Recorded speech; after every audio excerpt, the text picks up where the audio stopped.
It is YouTube fam. Welcome back to another reaction. I'm finna react to Hood War Stories. Let's get it. Welcome to Hood War Stories. In this episode, I'll be discussing the life of Santa Claus. Alberto Von Cotto, also known as Santa Claus, was a second-generation member of the Rolling 20 neighborhood Bloods. During the 1950s and 60s, a gang called Blood Alley existed on Cordova Street, near where the Santa Monica Freeway is today. In the early Why the fuck narrator voice sound like that? But let's get it. 1970s, as Blood Alley began to fade away, the youths from this neighborhood continued the Blood identity. In 1971, they began with the name In Hood. They added the Rolling 20s between 1975 and 1977. At some point between 1977, That nigga cockeyed than a motherfucker. You hear me? You don't want this nigga. Bystanders getting shot if this nigga pull up. this neighborhood continued the Blood identity. In 1971, they began with the name In Hood. They added the Rolling 20s between 1975 and 1977. At some point between 1977 and 1979, they added Blood to their name. In the 70s, they had two main cliques, 25th and 27th Street. Originally being the Vermont Billing Boys, the 29th Street clique was formed on the south end of the neighborhood towards Jefferson. Santa Claus got initiated into the Rolling 20s when he was only 16 years old. From the start, he was determined to display that he was the ultimate gangster, and to position the Rolling 20s to be a top blood neighborhood across LA County. As a teenager, his gangbanging was bold and came with no fear. At 17, Santa Claus would be flamed up wherever he went. Red house shoes, red rags, and chucks with red laces. On a few occasions, his open display would backfire on him. One day, Santa Claus went head up and fought 6'5" Deuce Hovers outside the swimming pool at Expo Park. He got packed out, but it showcased how fearless and frontline he was. It's no one Santa Claus hated more than the Harlem Crips, who were Man, listen, he lucky he never died. the 20s' lifelong foe and primary rival, located just south of them. His ill feelings and hatred toward the Harlems would be expressed on many occasions. Allegedly, Santa Claus deboed members of their gang so many times, located just south of them.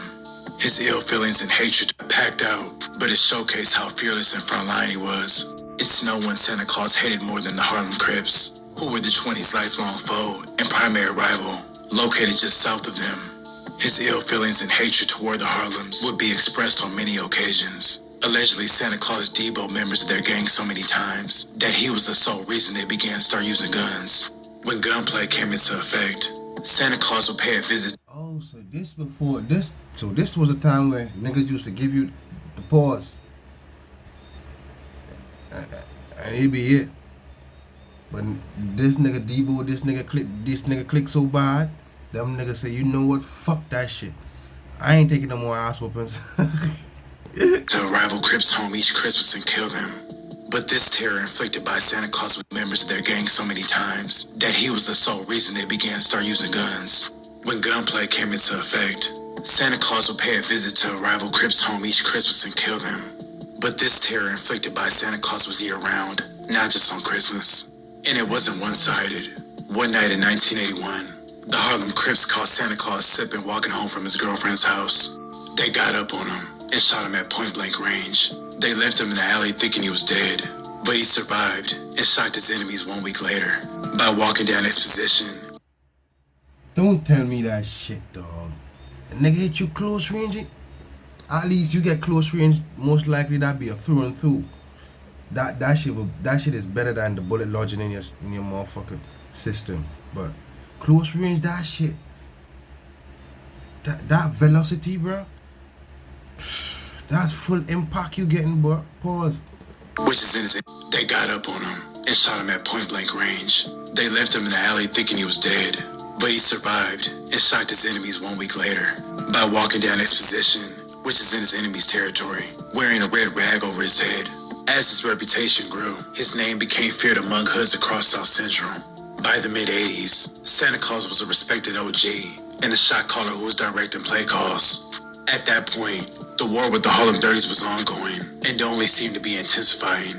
Santa Claus thought it would be a good strategy to change war tactics. At that time, the Rolling 30's closest ally was the Rolling 60 Crips. During the mid-80s, plenty of Crip factions were clicking up due to the rising Crip-on-Crip violence. Under Santa Claus's leadership, the 20s decided to conduct a kill mission dressed in all blue. Their target location was... This remind me of something that almost transpired in Jamaica. That nigga smart.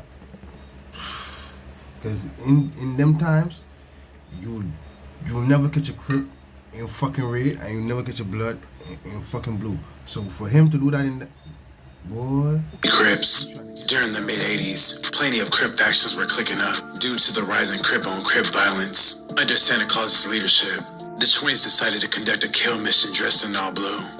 Their target location was the intersection of Dinker and Jefferson Boulevard, a rolling 30 stronghold, but a location that was openly visible. As the 20s approached Dinker, they spotted a group of Harlem 30s in clear view. The faces of the Harlem 30s were confused. One of the 20s then yelled out, "West Side 60 Crip." The 20s then began to let off numerous shots in rapid succession. As the third target was shot and dropped, the 20s sped away and returned to their safe haven. Mission accomplished. Casualties on both sides continued. In the early 1980s, the Rolling 20 Bloods had 3 cliques: 25th Street, 27th Street, and 29th Street. The Harlem 30s also had 3 cliques at that time: the Dinkers, the Avenues, and the 39th Street faction. At that time, Santa Claus and OG Head were key in expanding the Rolling 20s by securing turf by enlisting the 2nd Avenue gangsters to become a part of the Rolling 20 Bloods. The avenues were named for the streets between Arlington and Crenshaw Boulevard. The Rolling 30s and the Rolling 60s also had cliques of the same name at that time. In 1985, Santa Claus called a hood meeting for all cliques at Lauren Miller Park to officially establish that the 2nd Avenues are a legitimate clique.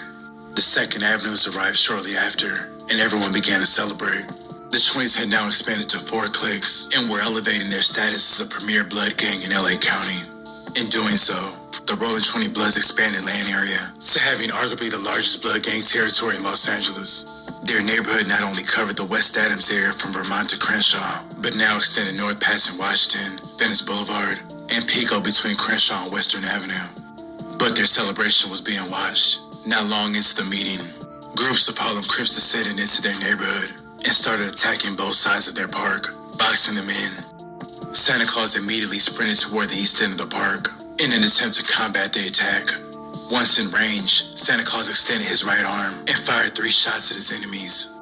1 Crip down, Santa Claus fired 2 more shots. Another Crip down, the Harlem's attack. Bro, so what you basically telling me then? Santa Claus got good fucking aim. Good fucking aim. What? 1 nigga down. What? Another nigga down. Boy, what? AK backfired on them. Once in range, Santa Claus extended his right arm and fired 3 shots at his enemies.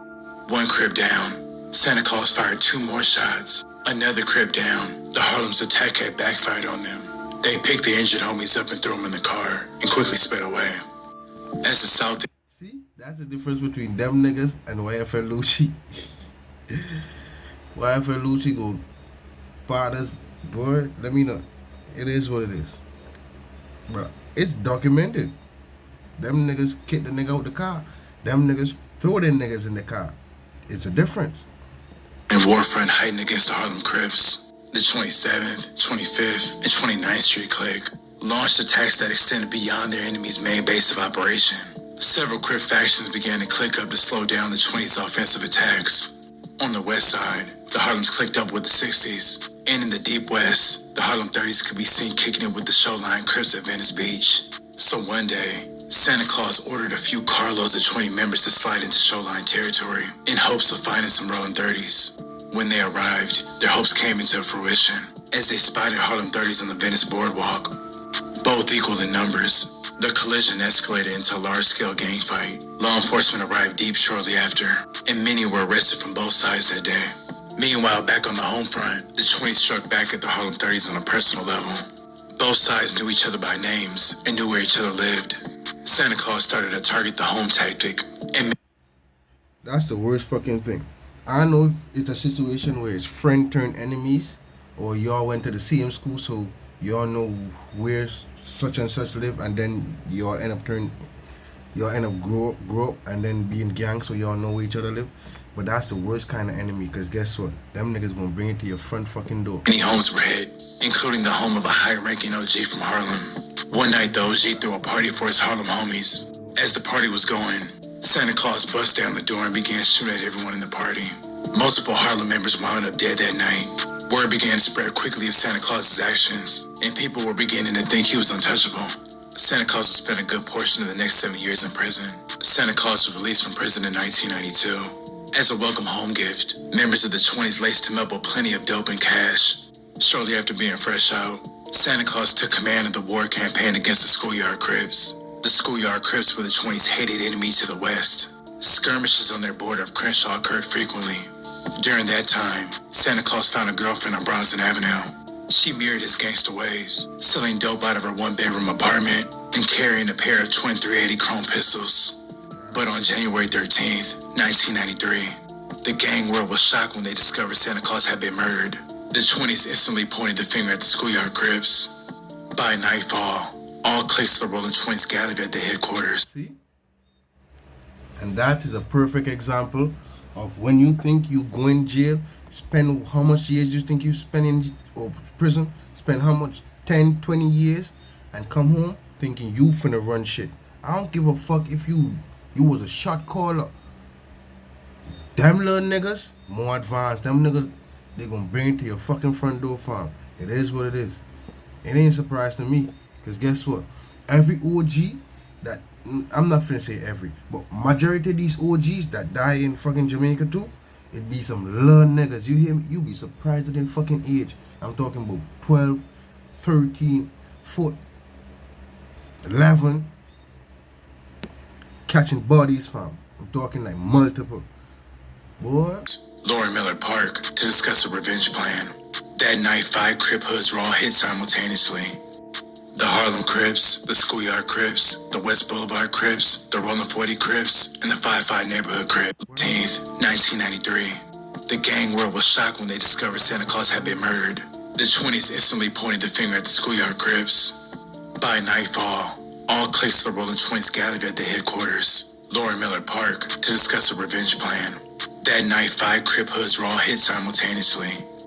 The Harlem Crips, the Schoolyard Crips, the West Boulevard Crips, the Rolling 40 Crips, and the 5-5 Neighborhood Crips. Man, that they basically say, man, we love this nigga. We gonna show you what time of day it is.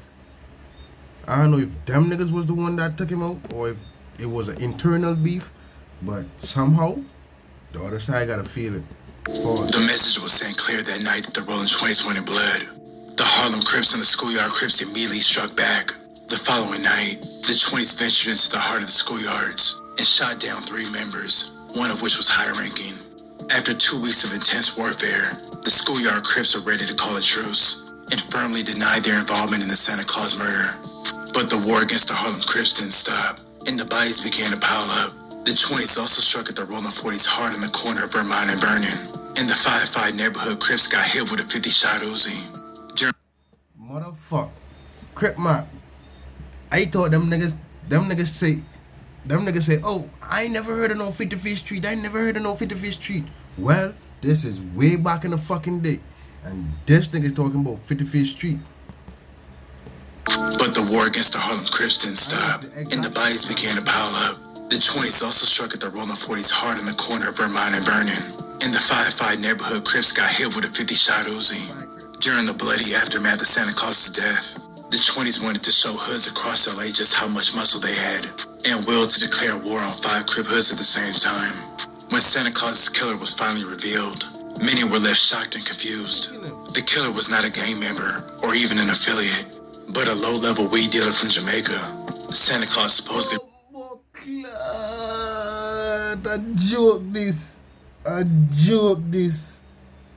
I joke this, bruh. Bumbo, you can count on, bro. No offense to my Jamaicans, bro. I love y'all, but you can count on us to do some fucked up shit too, you know, pal.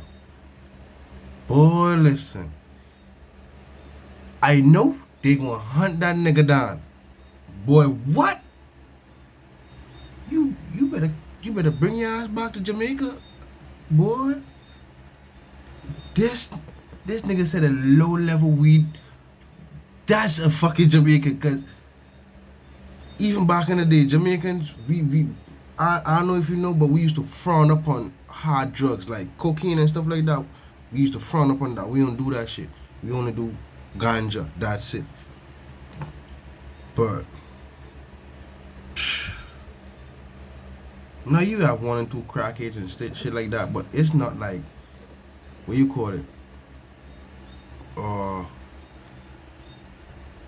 It's a very minuscule amount. You see what I'm saying? Santa Claus's killer was finally during the bloody aftermath of Santa Claus's death. The 20s wanted to show hoods across LA just how much muscle they had, and willed to declare war on 5 Crip hoods at the same time. When Santa Claus's killer was finally revealed, many were left shocked and confused. The killer was not a gang member or even an affiliate, but a low-level weed dealer from Jamaica. Santa Claus supposedly robbed a Jamaican because he was pushing in his neighborhood. Young gunners canvassed the streets for... Oh no, that's your fucking problem right there. That's your fucking problem right there. Bro, let me tell you this one shit. You see the fact that niggas be lawless down here, fam? You hear me? Little man ain't no little man no more. Niggas barely have OGs, fam. Even though you still have OGs, but niggas barely got OGs, fam. So these little man lawless, fam. So I don't give a fuck too. You ain't finna rob no yard man, and he gonna be like, and walk past you the other day and continue walk past you like you ain't just robbed him. He gonna fire your ass up. Pause. Right. You rob me, you out of here. I don't give a fuck how much muscle you got. The killer. You rob me, and I you rob me, and then I know you robbed me, and you let me live. Good on your part. Was not a gang member or even an affiliate, but a low-level weed dealer from Jamaica. Santa Claus supposedly robbed a Jamaican because he was pushing in his neighborhood. Young gunners canvassed the streets for nights on end searching for the killer, but he had disappeared, some believe out of state. The 20s were... No shit. He had fucking common sense. Because guess what?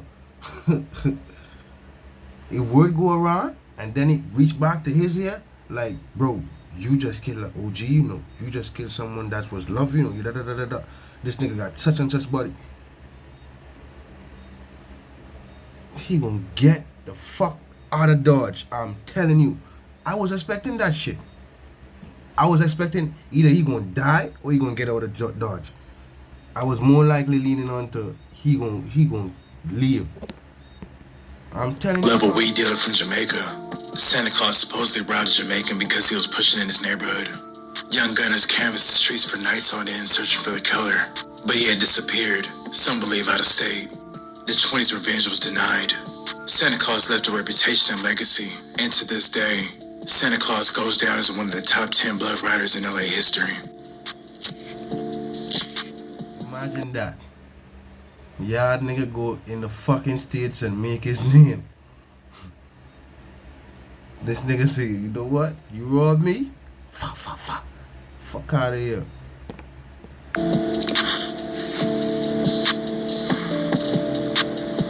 I'd like to thank you guys for watching. Please like, comment, and subscribe. The fuck is that? Man, listen, like, comment, subscribe. Catch you on another one. Peace.